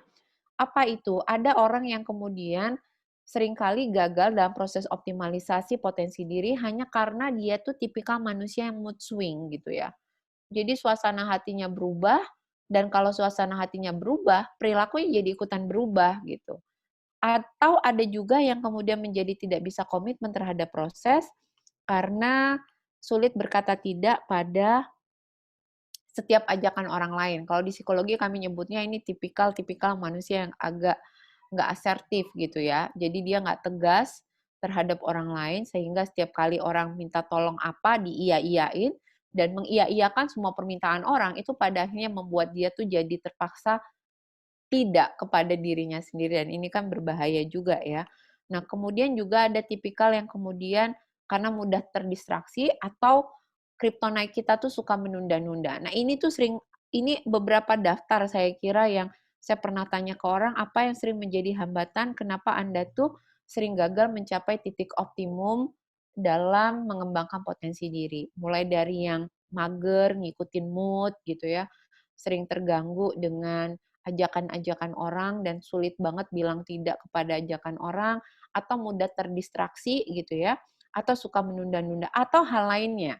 Nah, ini silakan diidentifikasi. Kalau kita bisa melis kryptonite kita, mudah-mudahan kita lebih punya energi untuk kembali komit pada apa yang menjadi target-target dari pengembangan potensi diri kita itu. Terakhir ini yang perlu diingat, James Collins itu orang yang menulis buku Good to Great gitu ya. Dia pernah menyampaikan, good is the enemy of great. That's why so few things become great gitu ya. Karena untuk menjadi keren itu sebetulnya kita nggak boleh merasa sudah cukup gitu. Kenapa? Karena merasa udah cukup aja itu adalah jebakan membuat kita itu tidak berusaha untuk optimal atau tidak berusaha untuk lebih gitu ya. Kalau ada orang yang bilang the sky is the limit gitu ya, sebetulnya uh, sebetulnya the sky itu bukan limit kita gitu ya. Langit itu bukan limit kita. Kenapa? Karena potensi manusia itu tidak pernah ada yang tahu batasnya sampai di mana. Setiap kita tuh punya punya kekuatan sebetulnya untuk mengoptimalkan itu. Hanya tadi kembali mindset kita atau kryptonite kita yang kemudian kadang-kadang mencegah kita dari mencapai optimal itu, atau jebakan bahwa kita udah ngerasa udahlah gini-gini aja cukup gitu ya. Misal kita tuh sebetulnya bisa lebih sejahtera gitu ya dalam konteks pendapatan kita tiap bulan tuh bisa nambah kalau aja kita mengoptimalkan potensi diri, tapi kita ngerasa ya udahlah dengan gaji gini aja udah cukup, udah makan enak, udah punya rumah, udah punya kendaraan, udah cukup gitu ya. Padahal sebetulnya kita bisa mengoptimalkan itu. Kalau kita makin punya banyak rezeki kan sebetulnya kita juga makin punya banyak kesempatan untuk berderma lebih banyak gitu ya. Itu yang mudah-mudahan jangan sampai jadi apa ya, jadi salah pikir kita bahwa cukup gitu ya, good is not enough gitu. Karena sebetulnya kita bisa menjadi yang lebih baik dari waktu ke waktu. Saya kira itu mungkin Mbak Mira yang bisa saya sampaikan sebagai pengantar gitu ya. Karena ini ada apa sesi untuk tanya jawab ya Mbak, dan kayaknya saya lihat di chat room sudah ada beberapa pertanyaan. Jadi mungkin nanti kalau ada yang masih belum jelas boleh kita diskusikan lebih lanjut. Terima kasih. Terima kasih sekali Bu Ike. Mungkin dari ibu-ibu atau mbak-mbak ada yang mau menyampaikan pertanyaan secara langsung dulu? Kalau belum, saya awali dengan pertanyaan pertama di chat. Tadi ada Boleh. beberapa yang nitip melalui saya. Ini yang pertama, Bu Ike, pola pengasuhan anak seperti apa yang mendukung terbentuknya growth mindset pada anak? Gitu. Oke. Ini yang nanya pasti ibu-ibu nih, gitu. Biasanya kalau Mbak-mbak belum menikah, belum aware untuk bertanya begini. Ini penting ya, Mbak.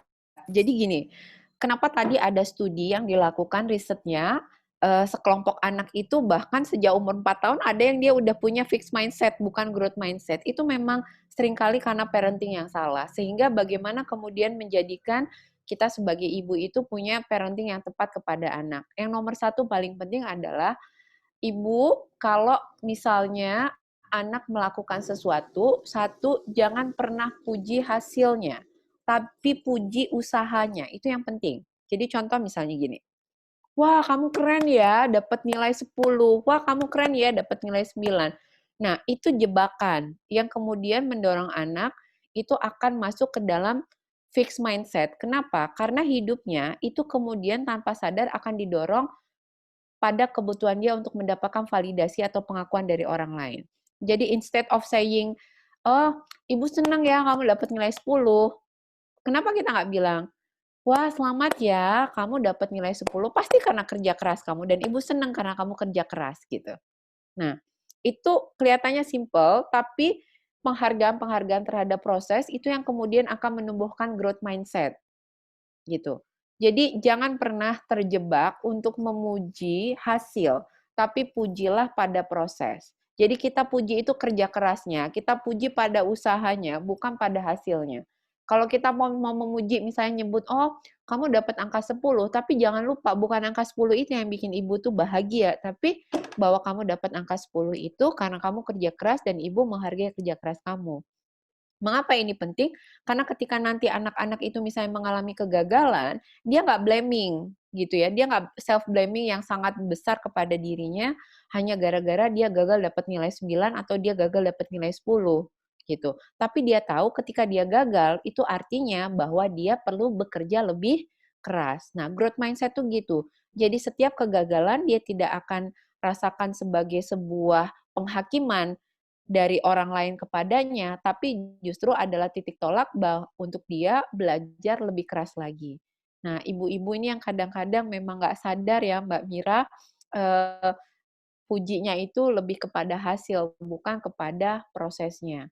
Bahkan mungkin ini bukan cuma soal ibu gitu ya, tapi kadang lingkungan sosial kita melakukan itu. Jadi lingkungan sosial kita itu contoh misalnya, saya lagi hati-hati banget nih kemarin, kebetulan keponakan saya itu yang kelas 5 SD lagi ikut, apa itu ya, saya agak lupa, tapi lomba apa yang di Kemendikbud gitu ya, dia dari level basic, kemudian intermediate, kemudian advance, dan seterusnya. Nah itu kita harus hati-hati untuk bilang, wah kakak hebat ya, atau wah kakak keren ya udah mencapai level ini, bukan wah kakak keren ya belajar tekun untuk bisa sampai ke tahap ini. Nah itu yang sebetulnya harus kita apresiasi. Itu simple tapi menurut saya meaningful banget, dan jebakan untuk pindah dari fix ke growth mindset tadi adalah pada bagaimana kita memang mengapresiasi proses bukan hasil gitu. Itu Mbak Mira.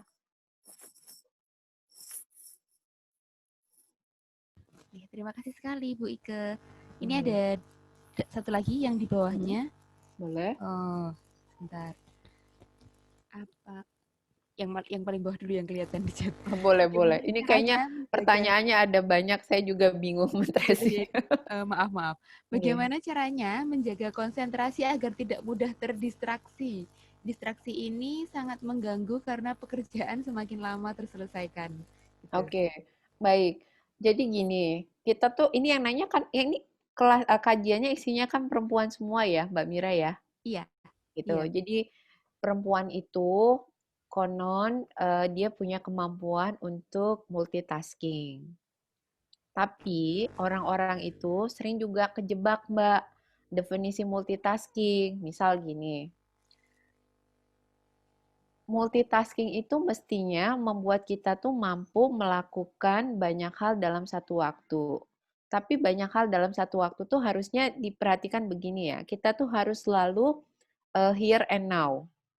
Here and now tuh misalnya gini, jangan sampai kalau kita lagi mengerjakan pekerjaan A, itu kita kelihatannya ngetik pekerjaan A, tapi pikiran kita mikirin pekerjaan B. Aduh, yang ini belum kelar, aduh, cucian, jemuran, setrikaan belum, dan segala macam.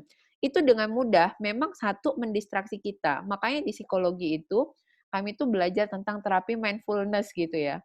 Jadi gimana orang itu selalu belajar untuk here and now. Nah, here and now itu yang sebetulnya menjadikan orang itu mampu terlepas dari banyak distraksi. Nah, yang kedua, kalau kita misalnya mau belajar gimana caranya biar kita tuh nggak mudah terdistraksi, kita tuh harus tahu apa yang selama ini menjadikan kita terdistraksi. Contoh misalnya, kalau seorang ibu ada pekerjaan di kantor yang sering menjadikan dia terdistraksi, misalnya anak jejeritan dan segala macam gitu ya, maka kita kan perlu tahu, nggak mungkin kita itu bekerja di saat distraktor itu hadir. Mau nggak mau kita harus memanage waktu. Misal, anak-anak itu kalau dia lagi main di mana, jadi kita memang harus belajar untuk terampil mengkondisikan lingkungan di sekitar kita. Jadi contoh, kalau kita nggak bisa sama berisik, maka jangan pernah tuh coba-coba kerja sambil nyalain bunyi-bunyian, atau ada TV menyala di sebelahnya kita, atau ada orang seliwer-seliwer dan seterusnya. Bahkan kadang kita memang harus ngatur gitu ya. Contoh misalnya meja kerja, ada orang yang meja kerjanya itu menghadapnya tuh ke tembok, Mbak Mira. Karena dia tahu kalau di depannya ada orang seliwer, itu nanti dia dengan mudah tergoda, hai gitu. Ah iya, oh ini itu dan segala macam. Atau di depannya malah ada TV, atau di sampingnya mungkin ada bunyi-bunyi dan seterusnya. Nah, kita tuh yang paling tahu apa yang sebetulnya mengganggu kita, apa yang menjadikan kita terdistraksi gitu ya. Bahkan misalnya ada hal sederhana. Orang itu terdistraksi ketika matanya ngelihat banyak hal di sekelilingnya. Apa yang kemudian perlu dilakukan? Jangan-jangan memang kalau mau kerja itu dia harus matiin lampu. Dan dia hanya pakai lampu belajar yang nyorotnya kepada apa yang bisa dia lihat saat itu. Jadi misalnya nih, ini ruangan saya bikin gelap, terus saya cuma pakai lampu belajar, itu fokus saya ke situ. Jadi saya nggak akan, kenapa? Karena makin banyak kita ngelihat, itu makin banyak pikiran yang akan melintas. Contoh gitu, oh iya ya, itu kok kayaknya berantakan banget, besok deh mau saya tata. Terus aja gitu. Nah, kita sekali lagi yang paling tahu distraktor kita tuh apa. Nah, kita yang memang harus mengatur itu semua. Jadi pastikan kalau kita mau melakukan pekerjaan yang paling penting, itu lakukan di momen terbaik yang kita punya. Dan lakukan pekerjaan-pekerjaan yang paling remeh di momen di mana distraktor itu mungkin banyak terjadi. Jadi kalau kita mau bikin paper, itu ya nanti deh nunggu anak-anak tidur. Jadi mungkin kita harus ngelola jam tidur kita, jadi mungkin lebih larut gitu ya, karena itu adalah momen paling senyap buat kita menulis gitu ya. Sementara yang namanya nyuci baju gitu ya, itu nyuci baju itu kan nggak harus tengah malam gitu ya. Kenapa? Tengah malam tuh momen buat ngetik, bukan tengah malam momen buat nyuci baju. Nyuci baju bisa disambi-sambi deh ketika anak-anak masih ribut, rame gitu tuh bisa. Masukin mesin cuci, tinggal muter gitu ya, kita nemenin anak sambil mungkin, nyapu atau masak yang lain dan segala macam. Nah, itu yang saya kira memang kita perlu belajar untuk memetakan distraktor kita apa, karena distraktor setiap orang itu beda-beda, dan yang paling penting adalah belajar untuk here and now. Jangan melakukan A tapi pikiran kita ke B. Jadi kalau melakukan A ya pikiran kita ke A, fisik kita ke A, ngetik itu ya tentang A dan semuanya tentang A gitu. Pagi ini kan sekarang work from home ya, godaan ya. Jadi kadang kita ikut rapat tuh Zoom-nya sampai 2 gitu, itu udah pastilah.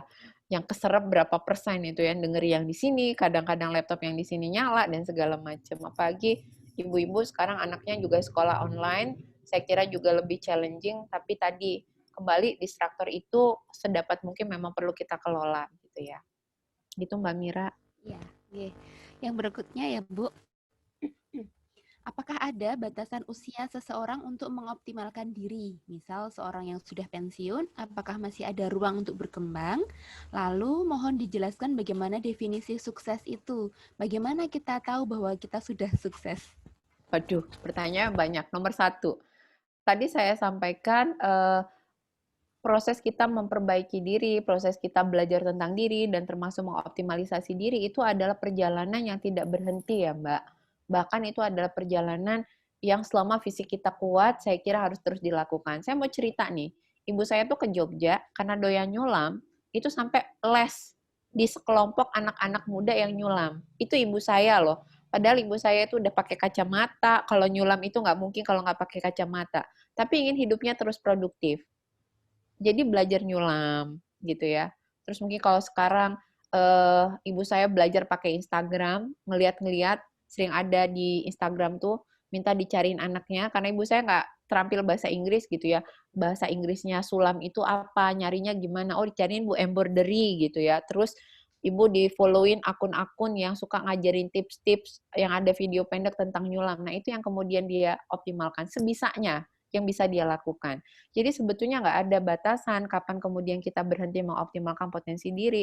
Karena justru kadang ketika pensiun, kita jadi punya waktu yang lebih luang ya, dibanding ketika kita dulu bekerja, yang mungkin kadang pekerjaan sudah menyita sangat banyak waktu, sehingga saat pensiun itulah kita jadi tahu, oh kita punya hobi ini, yang ternyata hobi itu bisa menghasilkan sesuatu, ternyata hobi itu bisa penting, bahkan mungkin bermanfaat buat orang lain gitu ya. Saya dulu punya tetangga, persis nih di sebelah rumah saya, tapi beliau kebetulan sudah pindah ke Jakarta. Jadi karena anaknya sudah pada dewasa, jadi beliau sudah pensiun dan segala macam. Kalau pagi habis nyapu, masak dan segala macam tuh nggak ada aktivitas, kan bengong gitu ya. Tapi karena beliau sudah tua, jadi beliau tuh manggil tukang cuci gitu. Nah, ternyata tukang cucinya tuh suka datang bawa anaknya. Kemudian ketahuan kalau anaknya nggak bisa ngaji gitu. Jadi setiap ibunya datang, anaknya disuruh datang, kan nyucinya sore gitu, udah pulang sekolah, nyuci ibunya, anaknya itu diajarin tante tetangga saya itu untuk belajar ngaji gitu ya. Jadi dia tahu bahwa ada potensi dirinya yang ternyata bisa dia optimalkan. Mungkin bukan buat dirinya, tapi buat kebaikan orang lain. Jadi dia ngajarin ngaji anak bibi cucinya itu gratis gitu ya. Dan insya Allah itu juga barokah saya kira. Itu sebetulnya nggak ada sekali lagi hambatan soal kapan waktunya gitu ya. Selama fisik kita kuat gitu ya, kita bisa optimalkan potensi kita. Tadi ada pertanyaan soal sukses ya Mbak. Boleh diulang nggak Mbak? Definisi sukses ya? Ya, definisi sukses. Saya nggak bisa mendefinisikan sukses bagi orang-orang gitu ya. Tapi justru itu yang harus didefinisikan oleh kita sendiri. Sukses tuh menurut kita tuh apa? Karena itu yang mau kita achieve dalam hidup gitu ya. Ada orang yang mendefinisikan sukses itu adalah ketika dia merasa dia bisa memberikan banyak manfaat, dan saya kira itu yang dianjurkan di dalam agama kita. Kita kan bukan orang yang terus cita-cita definisi sukses itu kalau saya udah jadi YouTuber terkenal gitu ya. Atau kalau saya sudah jadi selebgram, bukan gitu. Tapi kita adalah orang yang diajarkan bahwa definisi sukses kita itu adalah ketika kita hidup Allah ridho gitu ya. Ketika kita hidup banyak orang yang mendapatkan kemanfaatan dari apa yang kita punya. Udah, kalau versi saya sih sesimpel itu. Jadi kalau kemudian kita diberikan kelebihan rezeki, berarti akan ada banyak orang yang mendapatkan manfaat dari rezeki kita dalam bentuk materi misalnya. Kalau saya diberikan rezeki, saya punya ilmu, berarti makin banyak orang yang mendapatkan rezeki dari ilmu yang saya miliki. Itu definisi sukses. Tapi sekali lagi, setiap orang itu boleh mendefinisikan suksesnya masing-masing ya. Justru itu PR untuk kita. Kalau kita harus kembali kepada tuntunan tadi, bagi saya sukses itu ya kalau hidup kita itu Allah ridho aja selama dunia akhirat. Apa yang Allah titipkan kepada kita hari ini bisa kita maksimalkan untuk memberikan sebanyak-banyaknya kebaikan buat orang gitu. Jadi biar nggak ribet, karena kalau mau yang lain-lain sukses itu kalau udah S3 lulus dari kampus apa, sukses itu kalau udah jabat apa, sukses itu kalau udah duitnya berapa, tuh kayaknya nggak kelar-kelar dah kalau harus begitu. Gitu ya. Gitu. Yeah.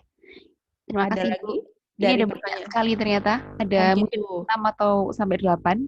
Langsung saya bacakan 2 ya, Bu. Bagaimana Boleh. caranya menumbuhkan empati terhadap situasi yang dialami orang lain. Terus yang kedua, Jika kita sudah mengetahui kryptonite kita yang terbesar, bagaimana caranya menghilangkan hal tersebut? Sekalian yang ketiga, bagaimana cara menerima dan apa yang harus dilakukan ketika kita mengetahui bahwa suatu kesalahan mengakibatkan sebuah kesempatan bertumbuh hilang? Rapelan. Rapelan. Ini kayaknya saya butuh dibantu satu-satu, Mbak Mira. Yang pertama, Empati. Menumbuhkan empati. Bagaimana caranya menumbuhkan empati ya? Jadi empati itu selalu dimulai dari sadar dulu, Mbak. Jadi saya tuh orang yang sangat apa ya, mungkin dalam tanda petik bukan mendewakan, tapi sangat meyakini bahwa tidak pernah ada sebuah action itu kalau tidak pernah ada kesadaran. Jadi kesadaran tuh misalnya gini, bagaimana menumbuhkan empati, kita harus sadar dulu bahwa satu, kita dan orang itu berbeda. Itu penting. Jadi kalau kita tidak menyadari kita dan orang itu berbeda, pasti sulit bagi kita tuh untuk punya perasaan sensitif. Karena gini contohnya misalnya, misalnya Mbak Mira pernah nggak ketemu keponakan Mbak Mira usia 5 tahun, kemudian dia bawa belanjaan berat gitu ya. Kalaupun misalnya dia iseng bawa belanjaan berat gitu ya, pasti kita tuh kok ngeliat dia jalan kesusahan gitu, kita pengen nolongin. Kenapa? Karena pasti dimulai dari satu, sadar bahwa fisik dia dan fisik saya itu nggak sama. Gitu. Dan kesadaran itulah yang kemudian akan jadi titik tolak awal gitu ya. Jadi kita tuh bisa berempati dengan memulai menyadari bahwa saya dan orang itu nggak sama. Bahwa apa yang berat buat saya mungkin ringan buat orang lain, tapi apa yang ringan buat saya mungkin berat buat orang lain. Sadari dulu bahwa saya dan orang itu nggak sama. Gitu. Baru kita tuh bisa melihat titik bedanya di mana, lalu meletakkan diri kita ada di mana. Gitu. Jadi bahkan misalnya gini, saya ke anak kecil itu, kalau anak kecil buka toples ya Mbak, kesulitan, itu saya nggak langsung sini tante yang bukain nggak gitu. Pasti saya akan bertanya, mau tante bantuin nggak? Saya nanya dulu nih, mau tante bantuin nggak? Karena seringkali kita orang dewasa ini ya, kemudian kita tuh gagal menjadi orang yang peka atau sensitif itu sebab terlalu banyak hal-hal di mana kita bahkan nggak cukup sensitif untuk melihat saya dan dia beda. Misalnya gini, bagi kita orang dewasa yang namanya buka tutup toples itu gampang banget ya Mbak Mira, tek gitu udah jadi. Tapi bagi anak kecil, begitu kita lihat dia kesusahan, jangan langsung diambil alih. Gitu. Kenapa? Karena kadang-kadang itu challenge buat dia. Coba kalau kita sadar, oh ini anak kecil buka toples itu kelihatan berat, tapi begitu dia berhasil buka, dia happy banget. Dan saya tuh jangan ngambil kebahagiaannya dia dengan tiba-tiba sini tante bukain, kan nggak gitu.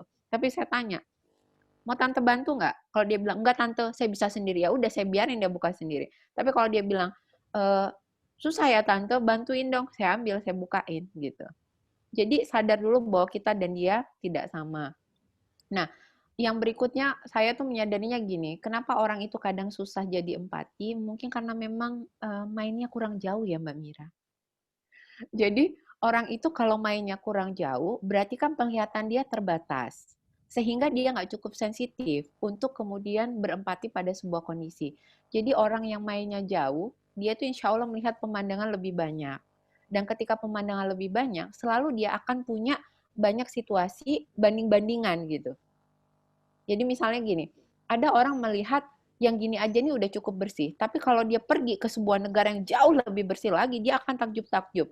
Nah sehingga ketika ada sampah kecil gitu ya, mungkin dia Allah nggak apa-apa, tapi karena dia oh di negara yang paling tertib, yang paling bersih itu ternyata bahkan sampah kecil aja itu nggak bisa dibiarkan, saya akan ambil. Dia akan melakukan itu.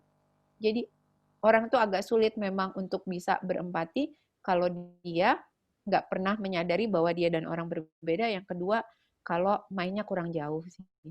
Gitu. Jadi pergi yang jauh, main yang banyak itu adalah kunci untuk kita bisa belajar sensitif dengan keadaan orang dan pelan-pelan akan menjadikan kita tuh tahu gitu ya pada titik mana kita harus melakukan sesuatu untuk menolong orang lain. Mungkin itu kalau dari pengalaman saya pribadi gitu kayaknya, Mbak. Iya. Yang selanjutnya tentang kryptonite. Bagaimana cara menghilangkannya, Bu? Berat ya ini. Memang Tapi kryptonite-nya tuh apa dulu? Karena yang namanya kryptonite tuh ya kalau saya nonton, saya tuh kebetulan dari dulu tuh suka banget dengan karakter Superman. Superman tuh selalu sehebat-hebatnya Superman tuh kalau dideketin batu hijaunya, itu dia tiba-tiba lemah, Mbak Mira. Sama kayak kita. Jadi sehebat-hebatnya kita itu kalau dideketin batu hijaunya kita, itu kita pasti lemah. Nah, pertanyaannya kan adalah jangan sampai kita deket-deket batu hijau.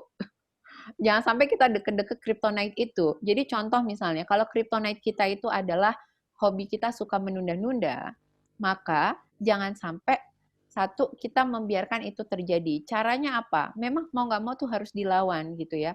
Dilawan tuh contohnya gini misalnya, Mbak Mira pernah nggak cita-cita mau mandi tapi 1 jam kemudian tetap nggak kejadian? Pernah. Tuh, saya kalau suka nanya gitu sering kejadian tuh sama mahasiswa tuh ya hari Minggu gitu ya.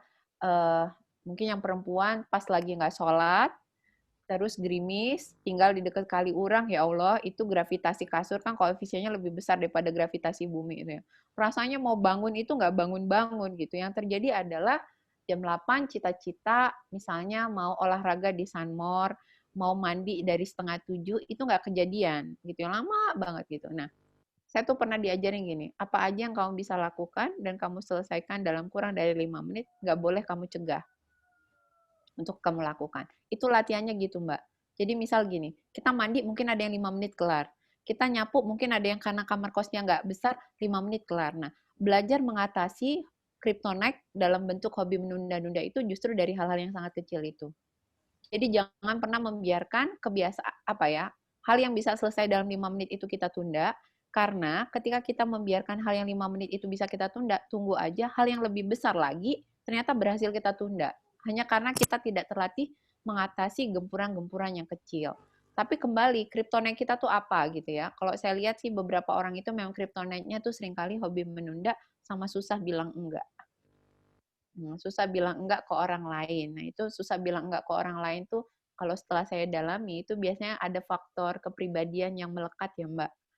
Jadi itu ada konsep soal ada hubungannya dengan konsep diri. Mungkin lain waktu saya bisa cerita lebih banyak. Tapi biasanya orang itu takut takut bilang tidak kepada orang lain tuh karena memang dia takut terhadap reaksi orang, penolakan, dan kalau diruntut-runtut tuh pasti ada perjalanan psikologis tertentu kenapa dia takut banget bilang tidak ke orang lain gitu. Panjang gitu. Jadi jangan didekati. Jadi cara paling gampang untuk mengatasi kryptonite jangan didekati. Superman gitu, dia tahu nih kryptonite-nya apa, dia nggak mau deket-deket. Karena kalau udah deket, udah pasti kalah kita sama itu. Jadi kalau bisa memang dari awal kita coba jangan didekati gitu. Jangan didekati, jangan beri ruang untuk itu hadir di dalam diri kita gitu ya. Ya, ini saya bacakan pertanyaannya Mbak Bella ya, Bu. Saya Iya, seorang Mbak. calon ibu muda dan juga wanita karir di salah satu perusahaan. Saya sangat suka pekerjaan saya sebagai seorang researcher. Di sisi lain, sebentar lagi akan berperan menjadi seorang ibu. Bagaimana kiatnya mengoptimalkan karir dan peran sebagai ibu? Karena sebagai ibu muda, saya khawatir jika saya gagal di salah satu peran itu. Apakah benar harus mengorbankan salah satunya? Gitu pertanyaan terusannya. Baik, ya, saya kira gini, mungkin kita bicara bukan soal pengorbanan ya. Jadi selalu, saya tuh orang yang meyakini bahwa kita tuh tidak bisa mendapatkan semua hal dalam satu waktu. Tapi kita bisa dapetin semua hal, Mbak. Kalau mau. Caranya adalah satu-satu. Satu-satu. Maksudnya gini, misal Bu Bella ya, Ibu Bella kan calon ibu muda gitu. Ketika jadi calon ibu muda, saya kira pasti momen-momen ketika anaknya sudah lahir sampai balita itu adalah momen di mana ibu memang mau tidak mau harus sedikit dalam tanda petik mengalah kaitannya dengan karir sehingga fokusnya itu justru memang merawat anak gitu ya. Nanti kalau anaknya udah gede, gantian ibu genjot lagi nih soal pekerjaannya supaya kedua-duanya tuh balik imbang lagi. Nah, ini yang penting ya. Jadi kadang-kadang kita tuh emang suka apa ya kalau orang Jawa bilang kemaruk ya. Apa ya Mbak Mira? Iya, iya. Jadi maunya tuh semuanya itu harus dalam waktu yang bersamaan, kemudian harus dilakukan sedemikian rupa. Nah, itu memang nggak bisa. Saya kira kita nggak bisa untuk itu. Kita harus tahu bahwa selalu ada waktu untuk sesuatu gitu. Dan itu memang adalah pilihan prioritas. bukan kita mengorbankan salah satunya, tapi ini bicara tentang mana yang duluan, mana yang nanti, gitu. Jadi saya juga mendapati banyak tokoh sukses kok perempuan gitu ya, yang jadi ibu juga sukses, karirnya juga sukses, itu tentang bagaimana dia kemudian mengoptimalkan perannya. Oke nih, ketika masih ibu dengan anak-anak yang kecil, saya mau fokus di sini nih. Nanti kalau anak saya udah gede, udah kira-kira bisa saya lepas, mereka bisa diajak kompromi dengan pekerjaan ibunya, maka gantian saya akan fokus lebih all out di pekerjaan saya gitu. Jadi nggak ada satu dan lain kemudian yang dikorbankan, ini cuma soal prioritas dengan urutan waktu yang berbeda gitu. Jadi memang menjadi sangat berat gitu ya, menjadi ibu, bekerja, punya anak, kemudian ada target karya yang dicapai, tapi juga tanggung jawab terhadap peran. Tapi sekali lagi, fokuslah kepada bahwa tidak pernah ada semua hal yang bisa kita raih dalam satu waktu yang sama. Jadi semua itu ada giliran-gilirannya. Saya lagi membayangkan misalnya nih, kalau yang hari ini jadi dosen belum menikah, fokuslah sama karir gitu ya. Jadi cepet genjot itu naik level jabatan akademiknya gitu. Karena apa? Karena nanti begitu udah punya anak, mungkin kita agak jadi lebih slow gitu ya. Sebab kita harus berbagi peran kehidupan kita dengan yang lain. Jadi mumpung ini belum anaknya belum lahir ibu gitu ya. Ibu mungkin saya nggak tahu nih lagi hamil berapa bulan, apa yang masih bisa di-push dari pekerjaannya biar bisa dioptimalkan. Nanti kalau anak sudah lahir, pasti keriuhannya akan menjadi berbeda, tapi nanti kalau udah gede, kita mungkin bisa fokus lagi ke karir gitu ya. Jadi bukan soal mana yang harus dikorbankan, tapi prioritas waktunya yang diatur gitu. Gitu Mbak Mira. Ya, yang ini yang dari Mbak Anita Nurha, di atasnya Mbak Bella tadi. Iya. Bagaimana cara menerima dan apa yang harus dilakukan ketika mengetahui bahwa karena suatu kesalahan mengakibatkan kesempatan bertumbuh hilang. Saat ini belum bisa menerima hingga mengganggu pikiran dan pekerjaan. Iya. Misal, saya pernah ketemu ini, jadi ada satu kandidat daftar dosen ya di kampus, terus dia lupa buka email dan nggak tahu kalau namanya terdaftar sebagai orang yang ikut seleksi wawancara. Beberapa hari kemudian dia datang menghadap saya, lalu bilang, "Ibu, bisa nggak saya diaturkan untuk wawancara lagi? Karena saya nggak tahu, saya nggak buka email beberapa hari dan seterusnya." Saya bilang nggak bisa. Saya bisa membayangkan, mungkin itu adalah salah satu kesempatan sangat besar dan membuat dia hilang kesempatan untuk dan segala macam gitu ya. Nah, apa yang harus dilakukan memang agak berat. Makanya kenapa tadi saya sampaikan kadang-kadang doanya kita itu bukan memaafkan kesalahan orang, tapi diminta kepada Allah supaya hati kita tuh dilembutkan sehingga kita bisa memaafkan kejadian yang nggak menyenangkan hati. Dan yang kedua adalah kesalahan diri sendiri. Nah, termasuk tadi. Jadi biasanya kita memang agak sulit memaafkan itu kalau tahu bahwa sumber salahnya tuh diri kita. Tapi inilah kenapa jebakan-jebakan kita. Kita tuh kadang-kadang mudah memaafkan kesalahan orang, tapi kita kurang self-compassion ke diri sendiri ya. Jadi kalau ke diri itu maunya tuntutannya bagus, jangan sampai kamu bikin kesalahan gitu ya. Itu yang memang menjadi sulit sekali untuk kita maafkan. Usul saya kalau misalnya pingin belajar gimana caranya biar lebih menerima apa yang sudah terjadi, barangkali yang paling bisa dilakukan nomor satu berdoa tadi ya, secara khusus gitu. Saya memang benar-benar selalu nyampein ke klien saya, doanya ditambah ya, benar-benar minta sama Allah supaya dimudahkan hatinya supaya memaafkan kejadian yang nggak menyenangkan dan memaafkan kesalahan diri sendiri. Kemudian yang kedua, mungkin memang perlu menyibukkan diri dengan sesuatu yang lebih membahagiakan, supaya pikiran sama perasaannya itu bisa tergantikan dengan sesuatu yang lain yang lebih tepat gitu ya. Kenapa? Karena gini, kenapa saya minta orang itu setelah berdoa dia memang banyak melibatkan pada sesuatu yang membahagiakan batin dan pikirannya, karena nanti kalau dia dapat kesenangan dari itu, jadi gimana ya, manusia itu kan punya ruang di kepalanya buat nyimpen memori itu Mbak Mira. Jadi orang itu sebetulnya Mbak Mira, itu kadang-kadang dia sakit, tapi sakitnya itu dia simpen. Nah, kalau dia bisa gantikan sakit di kepalanya atau di pikirannya itu dengan sesuatu yang lebih baik, dia lama-lama kan akan ketumpuk ya. Ketumpuk memorinya itu dengan sesuatu yang lain dan kita pelan-pelan akan hilang gitu ya. Jadi saya memahami dan cukup menyadari bahwa waktu itu akan menyembuhkan banyak luka. Tapi itu dipercepat dengan apa? Dengan menghadirkan banyak pengalaman, perasaan, dan isi pikiran yang lebih positif supaya hal yang sakit itu bisa terus ditimpa gitu ya, ditimpa dengan sesuatu yang positif sehingga saya membayangkan itu gimana ya? Kalau saya pakai baju terus baju saya robek misalnya di sini Mbak Mira, nah misalnya di sini robek kecil gitu ya.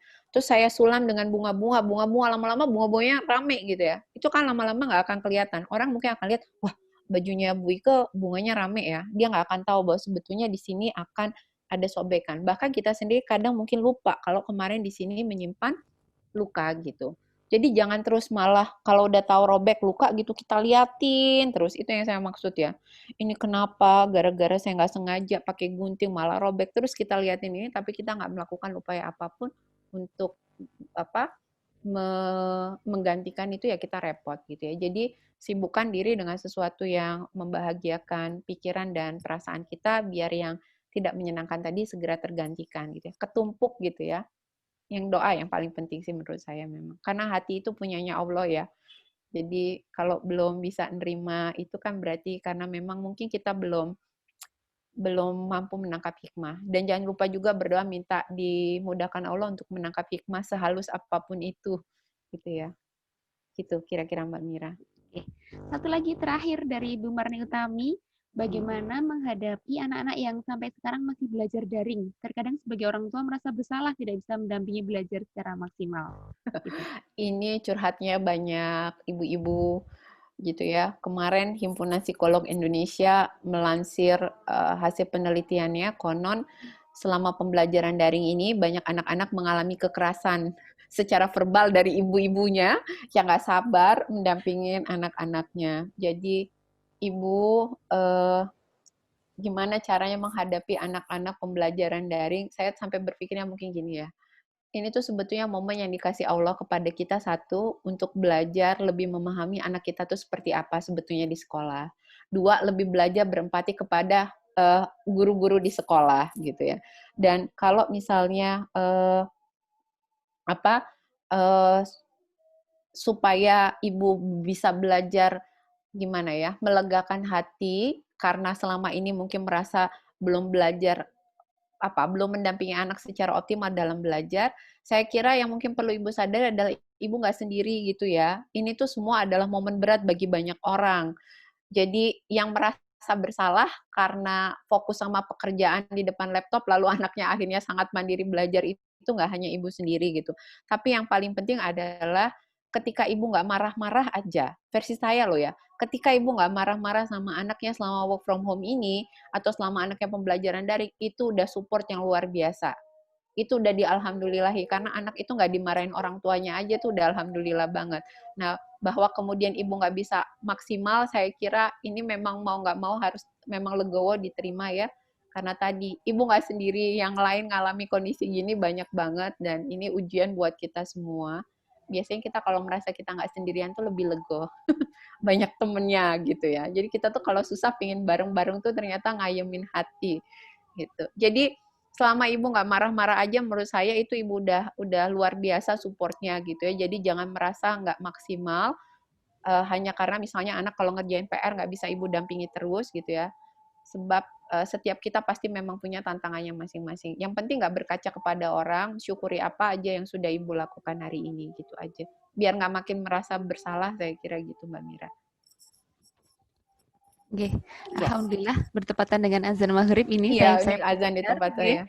Terima kasih sekali ya Bu Ike dan juga semua ibu-ibu dan mbak-mbak yang telah bergabung sampai sore hari ini. Kita nyalakan videonya, monggo. Sebelumnya saya selaku wakil dari panitia dan teman-teman semuanya mengucapkan terima kasih sekali lagi dan mohon maaf apabila ada banyak hal yang masih kurang. Semoga nantinya di sesi berikutnya akan menjadi sarana perbaikan untuk kita bersama. Bukankah kita masih harus terus berproses seperti kata Bu Ike tadi? Insya Allah nanti video YouTube-nya akan diupload dan akan di-share di grup gitu. Ya, kita akhiri dulu sebelum berfoto. Kita akhiri dengan baca hamdalah dan doa penutup majelis. Alhamdulillahirrahmanirrahim. Subhanakallahumma wa bihamdika asyhadu an la ilaha illa anta astaghfiruka wa atubu ilaik.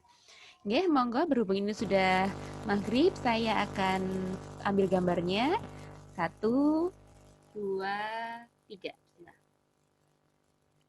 Oke, ada yang baru buka videonya. Saya ulangi lagi. 1, 2, 3. Bismillah.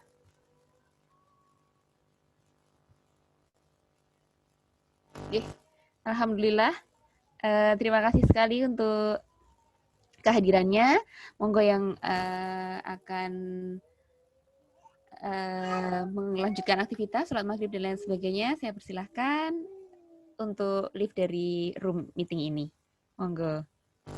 Terima kasih sekali Bu Ike. Sehat selalu semuanya. Terima kasih. Sami-sami, mohon maaf kalau banyak kekurangan. Saya baru sadar itu Mbak Marni rektorat ya? Yang tadi Iya. nanya, oh soalnya pakai masker. Halo Mbak Marni, lagi di mana? Iya, baru keluar, maaf. Oh, pantesan pakai masker. Ya, udah tahu Mbak Marni. Tadi tuh Terima kasih Mbak Bisha, Mbak Bella. Salam kenal semuanya, Mbak Aisyah, Mbak Lia, Mbak Fatil, Mbak Dokter Fatma. Milanti. Sami-sami, nggak usah dipanggil dok.